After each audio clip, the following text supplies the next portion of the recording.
Hello friends, welcome to my channel Garden Flora.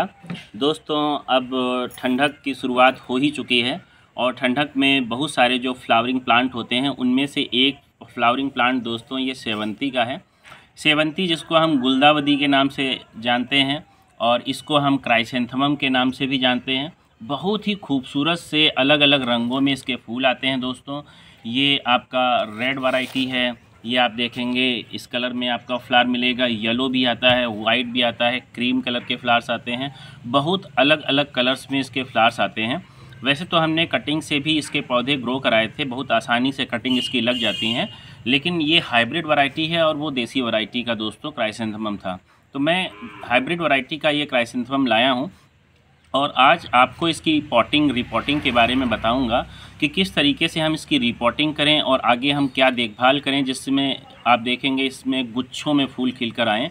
दोस्तों, अगर हम सही से केयर करते हैं, सही से इसकी पॉटिंग करते हैं, अच्छे से इसमें फर्टिलाइजर्स देते हैं, तो आप देखेंगे एक एक पौधे पर सैकड़ों फूल आ जाते हैं दोस्तों। तो दोस्तों, सबसे ज़रूरी बात क्या है कि अगर हम एक पौधा इस तरीके का ले रहे हैं किसी नर्सरी से, तो हमें ये ध्यान रखना होगा कि इसमें जो है या तो हम ऐसा पौधा लें जिसमें बिल्कुल कलियां सी आ रही हों। कई बार हम देखेंगे नर्सरी पर कुछ ऐसे भी पौधे मिलते हैं जिसमें बहुत बड़े बड़े से फूल लगे हुए होते हैं। हम वो परचेस करके लाते हैं, तो जो ज़्यादातर फ्लोरल बड होते हैं, कलियाँ होती हैं, उसमें फूल खिल चुके होते हैं और हम घर पे लाते हैं 10-15 दिन तक तो उसमें फूल खिले रहते हैं और फिर वो मुरझा जाते हैं और फिर अगली फ्लावरिंग में दोस्तों समय लग जाता है। तो ज़्यादा बेहतर क्या रहता है कि हम ऐसे पौधे लाएं जिसमें इस तरीके से कलियां ब्लूम करने वाली कंडीशन में हों, छोटी छोटी सी हों, नई कलियां लगी हुई हों बहुत सारी, जिससे आगे चलकर लंबे समय तक उसमें दोस्तों फ्लावरिंग होती रहे।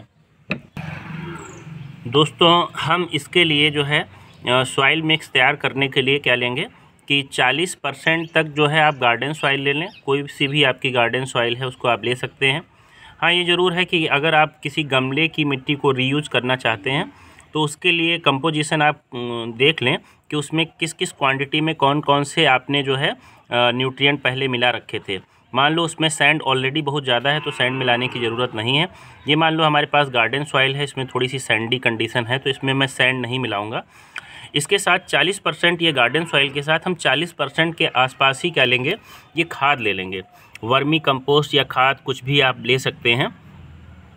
आप दोस्तों इसमें आप कम खाद का इस्तेमाल ना करें, क्योंकि अच्छे से हम इसमें खाद डालेंगे, अच्छी मात्रा में रहेगी, तभी जाकर इसमें बहुत बढ़िया साइज़ के फूल आते हैं, अच्छा कलर भी आता है और ज़्यादा संख्या में फूल आते हैं। और इसमें आप जानते हैं कि 2-3 महीने की फ्लावरिंग अच्छी होती है। तो हम इसमें जो है अच्छे से फर्टिलाइज़र का इस्तेमाल करें तो 40% गोबर की खाद या वर्मी कंपोस्ट, 40% जो है गार्डन सॉइल हो गई। इसके साथ दोस्तों बचे हुए 20% पार्ट में हम कोकोपीट ले लेते हैं, या फिर हम 10% कोकोपीट और 10% इस तरीके से धान की भूसी ले लेते हैं। तो दोस्तों, धान की भूसी ड्रेनेज प्रॉपर बनाए रखती है और इससे हवा भी अच्छे से पास होती है। ये आपके आसपास की नर्सरी में भी मिल जाती है दोस्तों पैकेट में। और ये नहीं है धान की भूसी तो आप कोकोपीट की ही मात्रा जो है बढ़ा देते हैं, 15% तक कोकोपीट ले लेते हैं और इसमें कुछ 1-2 मुट्ठी जो है आप नीम खली का भी इस्तेमाल कर लें दोस्तों। अब दोस्तों हम क्या करेंगे कि वैसे आप देखें ये बड़े पौधे होते हैं तो 10 इंच का अगर आपके पास पॉट है तो एक पौधे को आप आसानी से लगा सकते हैं, उसमें कोई दिक्कत नहीं होती है। लेकिन ये थोड़ा सा मेरे पास जो है 14 इंच का पॉट है, मैं इसमें 2 पौधों को एक साथ लगाऊंगा। आप भी इस तरीके से कोई बड़ा पॉट है और उसमें आप 2 से 3 पौधों को अगर एक साथ लगाएं तो उससे फ़ायदा ये रहता है कि अलग अलग कलर जो हैं हमें एक साथ एक गुलदस्ते के रूप में दिखाई देते हैं, बहुत ही खूबसूरत लगता है। जैसे मान लो येलो के साथ रेड लगा दिया, वाइट लगा दिया, तो वो बंच में फ्लावर एक ही गमले में 3 तरीके के खिलते हैं, 2 तरीके के, तो बहुत ही खूबसूरत लगता है दोस्तों। अब दोस्तों हम इनको आपस में मिक्स कर लेंगे इस तरीके से। हमने इसमें भरपूर खाद इस्तेमाल की, 40% खाद, 40% गार्डन सॉइल और 20% में जो भी है धान की भूसी और हमने कोकोपीट का इस्तेमाल किया है। इसके साथ ये देखो दोस्तों 1 मुट्ठी के आसपास, 1.5 मुट्ठी के आसपास ये हमारे पास जो है नीम खली हो गई। अब इसमें हम मिला सकते हैं बोन मील। दोस्तों हमारे यहाँ बोन मील है नहीं तो हमने यहाँ पर ये सिंगल सुपर फॉस्फेट हमारी तरफ मिल जाता है, सिंगल सुपर फॉस्फेट, ये भी ऑर्गेनिक होता है। इसको हम जो है मिला सकते हैं क्योंकि बोन मील में फॉस्फेट प्रचुर मात्रा में होता है, कैल्शियम भी होता है। तो उसकी जगह पर हमने सिंगल सुपर फॉस्फेट मिला दिया है लगभग 1 चम्मच के आसपास। और ये सामान्य चूना है जो हम लोग जो है घरों में पुताई में इस्तेमाल करते थे पुराने समय में। उसके साथ लगभग आधा चम्मच के आसपास DAP भी दोस्तों इसमें मिला दें। और ये हमारे पास माइक्रोजाइम नाम से एक जो है खाद है, माइक्रोजाइम के नाम से आपको मार्केट में मिल जाती है। इसमें माइक्रो न्यूट्रिएंट होते हैं, इसे सीवीड एक्सट्रैक्ट के नाम से भी दोस्तों जानते हैं। इसको भी हम मिला देते हैं लगभग आधा चम्मच, और इसको हम पूरी तरीके से अच्छे से इस तरीके से मिक्स कर लेंगे।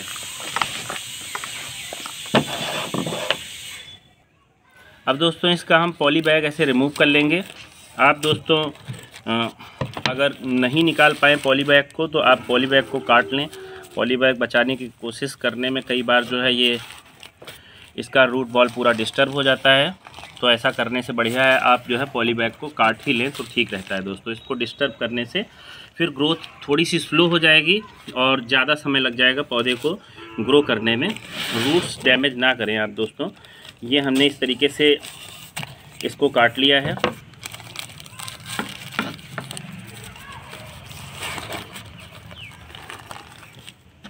ये हमने पूरा एज इट इज़ निकाल लिया दोस्तों। अब हमें क्या करना है दोस्तों, यहाँ पे इस तरीके से गमले के जो एंड में हमें कंकड़ लगा देना है। जो पोर होता है हमें ध्यान रखना होगा, पोर तो होना ही चाहिए गमले में। हमने मिट्टी का गमला इस्तेमाल किया है, काफ़ी बड़े साइज़ का गमला है।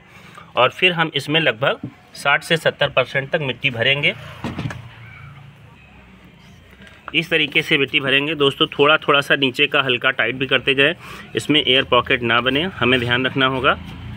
इस तरीके से हमें बराबर मिट्टी भरनी है। बहुत बड़े बड़े कंकड़ अगर इस तरीके से होते हैं तो उनको हटा भी सकते हैं मिट्टी में।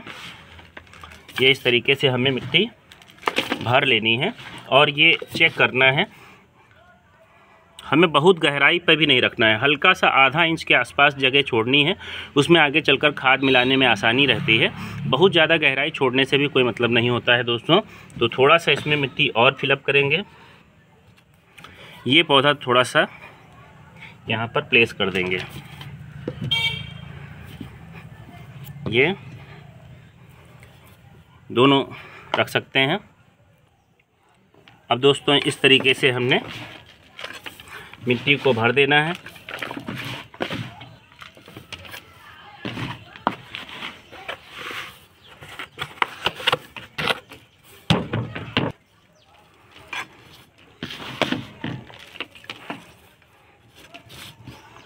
इस तरीके से दोस्तों इसको हमने अच्छे से भर दिया है। अब पूरी तरीके से इसको भरने के बाद अच्छे से इसमें वाटरिंग करेंगे। एक बार फुल वाटरिंग करी जाती है।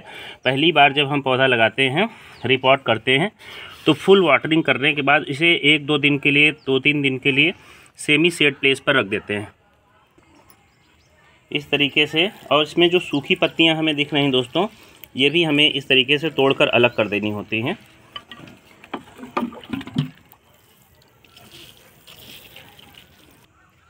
तो ये सारी जानकारी दोस्तों इस पौधे की रिपोर्टिंग के बारे में थी। अभी दोस्तों 26 नवंबर है, इसमें मैं ये फ्लावर्स तोड़कर 2 बार पिंचिंग करूंगा और लगभग आप देखेंगे 20 दिसंबर के आसपास एक पूरा घना सा पौधा हो जाएगा। अभी हम देखते हैं इसमें 1, 2, 3, 4, 5, 6, 7 ब्रांचेस हैं और लगभग 15 से 20 ब्रांचेस तक घना हो जाएंगे दोनों पौधे। तो ये पूरा गमला कवर्ड हो जाएगा और फूलों से भर जाएगा दोस्तों। तो ये सारी जानकारी थी। इसके साथ ही हम क्या करेंगे, इसमें समय समय पर लगभग 15-20 दिनों पर सरसों की खली का लिक्विड फर्टिलाइज़र हम बनाएंगे और उसको जो है इसमें अप्लाई करेंगे। क्या करना होता है, सिंपल सा तरीका है कि सरसों की खली को हम पानी में भिगोकर 2 दिनों के लिए रख देते हैं और उसके बाद थोड़ी थोड़ी सी इसकी प्लॉइंग करते रहेंगे हर हफ्ते। और उसमें हल्का सा हम जो है इसकी मात्रा अनुसार आप देख लीजिएगा अपने गमले के हिसाब से 1 कप के आसपास उसका जो है डाइल्यूटेड फॉर्म जो है इसमें हम अप्लाई करेंगे। बहुत अच्छे से फ्लावरिंग होगी। दोस्तों कैसी लगी वीडियो? अगर जानकारी अच्छी लगी हो तो प्लीज़ वीडियो को लाइक करें और अगर मेरे चैनल पर नए हैं दोस्तों तो प्लीज़ मेरे चैनल को सब्सक्राइब करें। थैंक यू दोस्तों।